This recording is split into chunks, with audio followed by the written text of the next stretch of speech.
The Houthi militia leveled a threat at 64 ship owners for violating Israeli blockade. The militia's media officer sent a message to major news outlets reporting that they have served sanction notices on the shipping companies. This report has more details.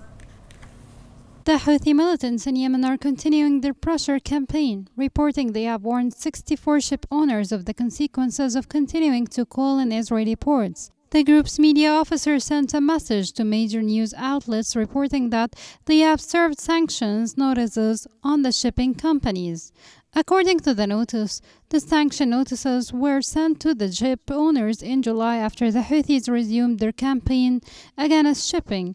At the beginning of the month, the campaign began with 2 Greek-owned bulkers targeted and sunk, with several seafarers killed. It largely dashed hopes in the shipping community that some resumption of sailing through the Red Sea would be possible. The group says the companies that were notified of the sanctions were because their vessels violated the naval blockade imposed on Israel.